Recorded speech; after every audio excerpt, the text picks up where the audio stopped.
सवाल यही है कि अगर पुलिस वाले वहां मुस्तैदी से रहें और अधिकारी चाह ले कि खनन नहीं रुकने वाला और हर जिले के अधिकारी को इस बात की ताकीद हो जाए तो किसकी मजाल है कि वो खनन कर ले। लेकिन खनन जारी है, क्यों जारी है? तस्वीर किस तरह के? सतनाम हमारे संवाददाता इस वक्त फोन लाइन पे मौजूद हैं। सतनाम, जिस तरह की तस्वीरें पूरे, अगर हम काशीपुर के इलाके की बात करें, काशीपुर बाजपुर के बॉर्डर की बात करें, तमाम जगहों पर स्थिति एक जैसी नजर आती है। खुद आपको क्या लगता है, यहाँ से रसूखदार मंत्री सरकार में नुमाइंदगी करते हैं, बावजूद इसके खनन नहीं रुकता है? क्या यहाँ पे कोई कार्रवाई होती नजर नहीं आती अब तक?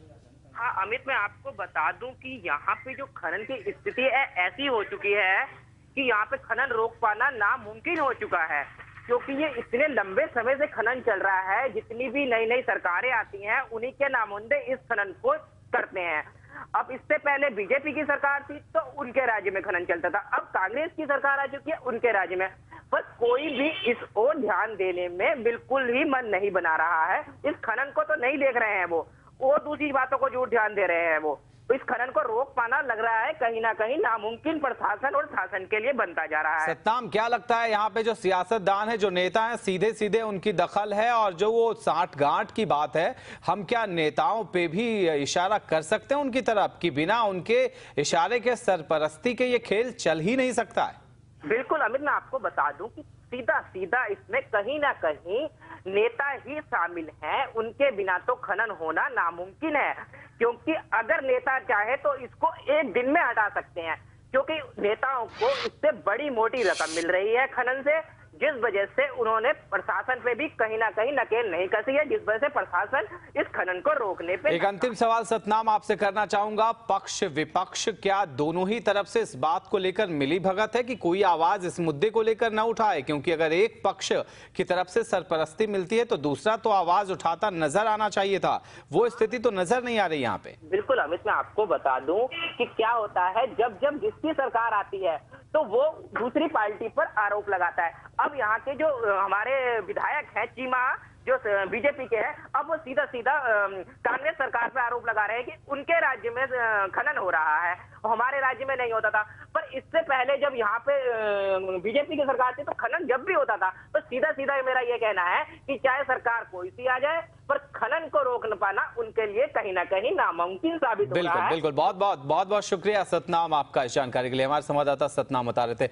विजेंद्र जी, कई सारी बातें होती हैं, खुद सीएम आकर कहते हैं, तब तो सीएम के वादे पर, सीएम के दावे पर और सीएम की बातों पर भी यकीन किस तरह से किया जाए? क्योंकि अगर आप कसौटी पर कसने के लिए उनकी ही बातों को सामने रखेंगे तो यहाँ तो मानक पे वो ही पीछे हटते हुए साफ तौर पे दिख रहे हैं। खनन तो रुका नहीं है ना प्रदेश में? नहीं, बिल्कुल, वो रुक भी नहीं सकता है जब तक आपकी नीयत साफ नहीं होगी। क्योंकि वही देखिए, बड़ा जब बीजेपी था तो बीजेपी से जुड़े हुए लोग इस धंधे में थे। आप देखिए, इनका निकालिए कि कौन इस धंधे में है, तो किसी न किसी इनके लगभग सबके तार किसी भी न किसी पॉलिटिकल नेता के इसमें जुड़े मिलेंगे, किसी के कांग्रेस के इसमें मिलेंगे, किसी के बीजेपी, लेकिन साइलेंट के अंदर काम चलता रहता है। इस समय अब कांग्रेस का धड़ा जो उसके मानने वाले अब वो लग गए होंगे, पिछले समय बीजेपी के साथ लगे, बाकायदा अखबारों में आएगी, कहे तो मिनिस्टर तक और बड़े लोग भी तक इसमें शेयर आता था।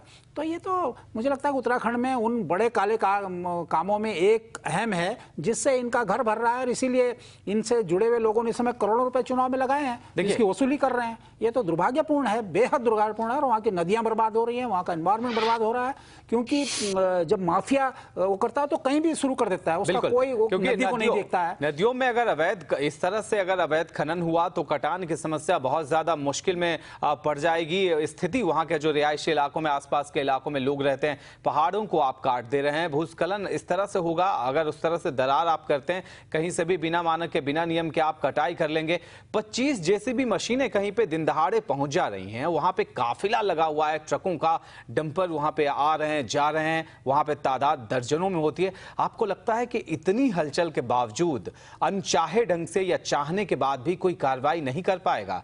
एक बहुत बड़ा माफिया, ये नेक्सस गठबंधन खत्म होगा, स्थिति बदलेगी, कोई सूरत आपको दिखती है? देखिए, सबसे बड़ी बात इसमें यह होता है कि जो गांव वाले होते हैं बेचारे, जो रो रहे हैं, जिनकी जमीनें कट रही हैं, उसमें क्या होता है कि ये जो माफियाज होते हैं, गांव के जो दबंग टाइप के लड़के हैं, इनको कलेक्ट कर लेते हैं और उनको अपने साथ शामिल कर लेते हैं। इसलिए बेचारे गांव के आम आदमी जो है उनको धमका दिया जाता है, उनको डरा दिया जाता है, और चूंकि गांव के वो होते होते हैं। तो इस तरह इतना इसकी जड़ें इतनी गहरी है कि जब तक इसमें गवर्नमेंट कुछ प्रॉपर ना करे, और इससे क्या हो रहा है कि नदियां बेतरतीब हो रही हैं, उससे क्या होता है जब गवर्नमेंट कोई नीति बनाएगी तो वहाँ खनन की परमिशन मिलेगी जहाँ साइंटिफिकली खनन होना चाहिए, जिससे नदियों का बुरा असर न पड़े, इन्वायरमेंट को खराब असर न पड़े। लेकिन इसमें क्या होता है कि सबसे नज़दीक उनको जब इतनी जेसीबी है, जहाँ भी उनको दिखा कि यहाँ पे रेत है वहीं पे अपनी जेसीबी लगा देते हैं। तो इससे तो बिल्कुल उत्तराखंड बेहद अराजकता की स्थिति। आपको क्या लगता है, एक स्वामी निगमानंद का बलिदान हो गया, लगातार तमाम राजनीतिक दल के नेता श्रद्धांजलि देने गए, ऊंची ऊंची बातें करते हुए नजर आए, सारे लोग चुप्पी साध जाते हैं, प्रदेश को लूटा जा रहा है, नदियों में बिल्कुल नदियों को खोखला बनाने की कोशिश, किनारों को खत्म करने की कोशिश है, पहाड़ों को खोखला करने की कोशिश है, ये सब कुछ चल रहा। कितने निगमानंद का बलिदान सरकार चाहती है या ये व्यवस्था चाहती है, क्या लगता है आपको? देखिए, वहाँ के व्यवस्था के बीच में इतने माफिया जो हैं, इनके हाथ में वहाँ के नेता भी कठपुतली हो गए हैं और उनको कोई मिल दिखाई नहीं दे रहा है कि वो क्या करें,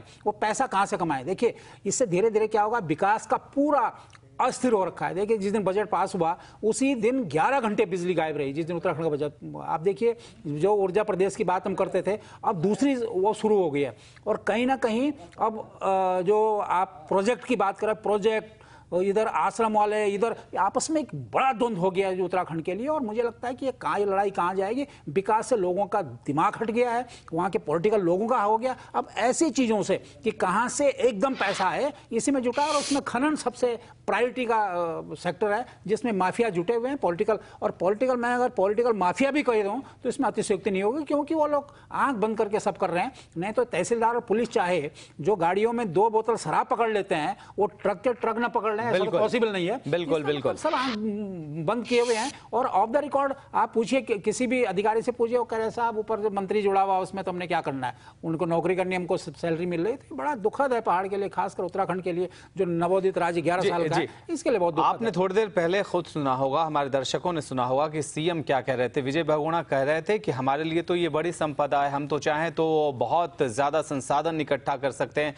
और प्रदेश में आर्थिक तौर पे राजस्व के रूप में जितनी बड़ी पूंजी आ सकती है, जिस तरह से अगर नियमित कर दिया जाए, खनन नीति बना दी जाए, माफिया पे लगाम लगा दी जाए, तो प्रदेश का नुकसान किसी भी तरह से नहीं होगा। प्राकृतिक संसाधन का हम सही ढंग से दोहन भी कर पाएंगे और राजस्व का भी नुकसान नहीं होगा। ये कोशिश मुश्किल नजर नहीं आती। इतने सारे विषयों को लेकर लगातार कहा जा रहा है कि हम बिजली महंगी नहीं खरीद सकते, अगर दर बेहतर रखनी है तो फिर हमें बिजली बनानी होगी। कई सारे उन मुद्दों को हवा देने की कोशिश है जो पर्यावरण से सीधे जुड़े हैं। ये मसला सामने है। आप लगातार कह रहे हैं कि 2 बोतल शराब जो पुलिस पकड़ सकती है, वो क्या ट्रकों पे लद के जाते हुए रेत को नहीं पकड़ सकती या इस तरह से कार्रवाई नहीं कर सकती?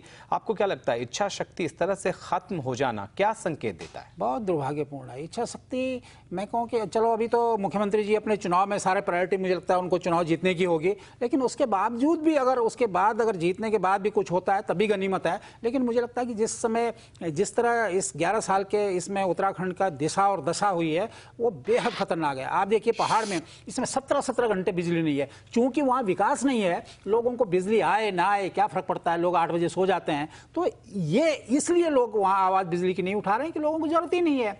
8-8 घंटे आए, 10 घंटे, लोग कहते हैं जी 24 घंटे ना भी आए तो हमें क्या फर्क पड़ना है। तो मतलब देखिए कितना दुर्भाग्यपूर्ण स्थिति है कि उनके जीवन में बिजली की जरूरत नहीं है। इसका मतलब डेवलपमेंट नहीं हुआ है, कोई मशीनें नहीं है, कोई कारखाना वहाँ खुला नहीं है, तो लोग कहते हैं बिजली आए ना आए। जिस प्रदेश के ये हालात हों, जो जिनके जीवन में बिजली उपयोगी नहीं बन पा रही है, उससे आप लगा सकते हैं कि क्या हालात होंगे।